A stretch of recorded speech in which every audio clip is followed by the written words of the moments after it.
Thanks for tuning in. Today, we're going to be discussing another message to anti-feminists. You know, if you're using what are called weasel words is bad, but it does get annoying if you use them constantly to avoid actually citing real people or real evidence or real studies or real anything. I told you, this was going to be good. Also, it sounds like there might be a storm rolling in. So, I'm not sure if I'll be able to get all of this with excellent quality. You may hear thunder. And so my message to anti-feminists... So keep in mind, her argument is that anti-feminists do this entirely too much, which I think we'll find is, perhaps a bit untrue in just a moment. Especially when she's saying that anti-feminists do it strikingly more than feminists, enough that she feels compelled to make a video to anti-feminists about this very topic. Is this? Please stop using weasel words. Did you notice how smug she looked? This is going to be a lot of fun. And you might be wondering, what are weasel words? Oh, my dear and faithful followers, prepare to have a heart attack from laughter.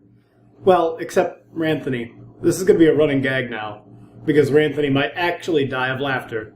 So, the thing that really distinguishes Wikipedia's discussion of weasel words is they give lots and lots of examples. Now, remember that going forward. The thing that really distinguishes Wikipedia is that it gives lots and lots of examples. I wonder how many examples, real life, real actual examples, as she so eloquently put it, she is actually going to give us in this wonderful breakdown of why anti-feminists use too many of them. Also, again, this is going to be a lot of fun in a few minutes, so please bear with me. It's called building suspense. And they don't just talk about it in the abstract. And then for the next several minutes, she just reads what's on the Wikipedia page and tells us why they are bad. She's basically paraphrasing the entire Wikipedia article. I'm going to save you 3 minutes of your life.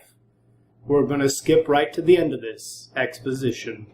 That's problematic. You need to actually say who these people are. You need to cite your sources if you want to be considered credible. So again, keeping in mind the idea of what weasel words are, let's think about words like safe spaces, or my wage gap, or triggered, or perhaps we could throw down with a nice, MRA? Are you mansplaining? I don't want you all up in my space. I'm reading here. Shut up. You know? But these aren't really weasel words, right? Only anti-feminists use that kind of language when we're talking about harassment. Let's come down to a very individual level. Let's talk to Anita and Zoe.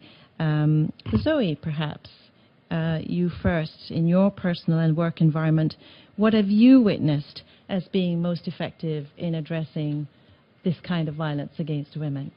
We deal a lot with triage, so people come to us when things have already gotten to the worst. This requires proper moderation, which takes into account things like intersectional feminism, layers of marginalization or geographical location experience, online harassment. We need people to actually enforce their own terms of service and shut down bad actors, bad faith websites.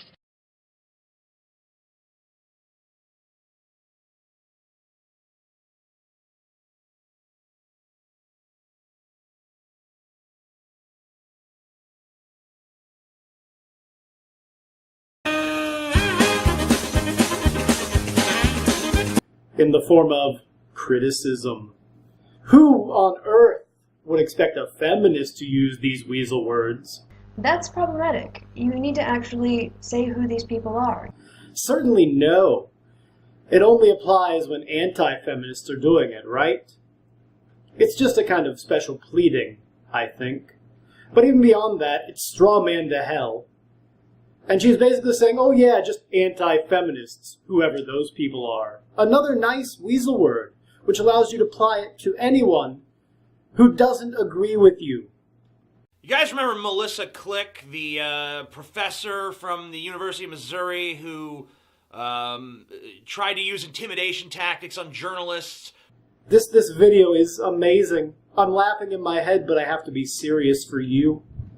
Maybe I'm a little crazy, but not as crazy as this video. A great thing that anti-feminists can do to start being more transparent is to actually cite all their sources, name names, and provide evidence that backs up what they have to say. Well, it's a really good thing that I, much like most anti-feminists, already do this, and I've done so in this video, I hope. Perhaps not to this lady's satisfaction, but I don't see any anti-feminists that she mentioned that are actually using these tactics, so one up for me, I guess. Rather than just relying on things that you saw that somebody said on Tumblr that you remember, or headlines from salon.com. You actually need to get inside the article and look. If there's a study inside, click on the link. Go read the study. Go see what it actually says and report that, not the headline. But that's all the more I'm going to make you suffer through. So if you enjoyed this video, please hit the thumbs up. You can check out my links to my Patreon and my blog down in the doobly-doo. If you want, give me a subscription. That way you can see more of my beautiful face and hear more of my beautiful voice. Or what I tell myself to sleep at night. Anyway, as always, this has been Reverend JR, signing off.